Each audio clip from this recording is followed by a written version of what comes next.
Well, after all the hype and the headlines, it is finally here. All eyes are on Iowa and the Iowa caucuses. Now, this officially kicks off the presidential nomination process, and while people across the country will be watching for the outcome, most still don't understand the process. Well, here to break it all down, we're glad to have her, Dr. Amanda Wintersieck from UTC. Good morning. Good morning. Thanks so much for being here. Okay, so first of all, explain to us the difference between a caucus and a primary. Right. Well, in Tennessee, we primary, right? So we physically go to the polls, we cast our ballot, and we go home. Caucuses are a much more complicated process. This is literally a meeting of the party. So one goes to their respective party precinct to caucus. In addition to casting their ballot, they'll also conduct party business at these meetings. So caucuses can be very long, drawn-out processes, lasting 2 to 3 hours. Right, and that's when you kind of explain to us how it works a little bit about, like, you're trying to convince more people to come into your group, into your side, and support your candidate. So you're constantly working the room, so to speak. Sure. I think it's really important to remember that parties play a role in how their caucuses and their primaries are run. So in the state of Iowa, Republicans have a caucus and Democrats have a caucus, and they caucus in completely different ways. Republicans cast their ballot, and they do a little party business, and then they go home. Okay. Those are then reported to the state party. Democrats, on the other hand, have a much more long and drawn-out process. As a matter of fact, the media focuses on the primary caucus, but the Democratic caucus in Iowa lasts more than 5 months and goes through several stages. We won't know the final results for the delegates from Iowa until June 18th. Wow. So that is, a long and drawn-out process. So what about the impact, and because all eyes are on Iowa now, the impact on the upcoming primary election? We have one coming up in Tennessee in March, Georgia. How is that going to impact those elections? Sure. Coming out of Iowa, the top 1, 2, and maybe the third candidate are able to parlay their success into what we call momentum.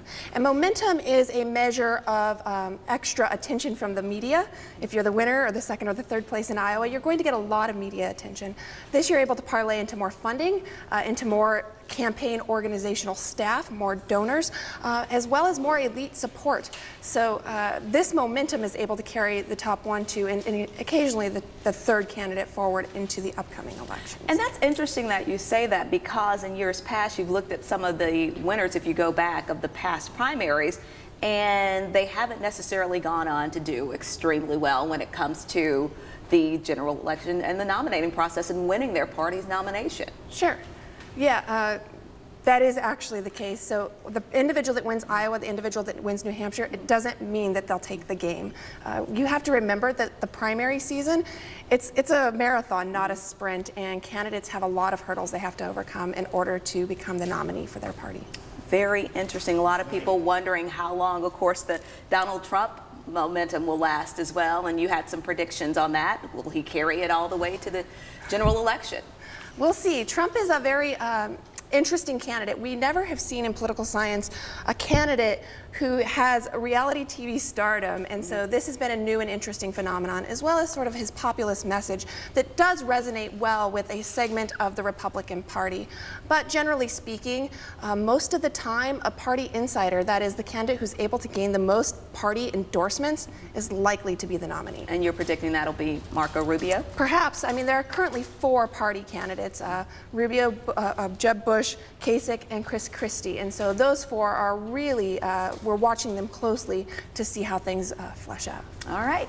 Dr. Amanda Wintersieck, thank you so much for being here. We certainly do appreciate it, your insight.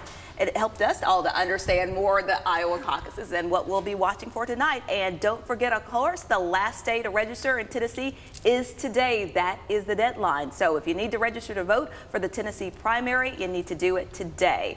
And it is the last day in both Tennessee and Georgia. During this primary election cycle, the 2 states will join 5 other southern states for the SEC primary to help decide who could be the next president. Early voting in Tennessee begins February 10th. And it runs through February the 23rd there. Election Day, Tuesday, March the 1st. Go to WRCBTV.com for more information.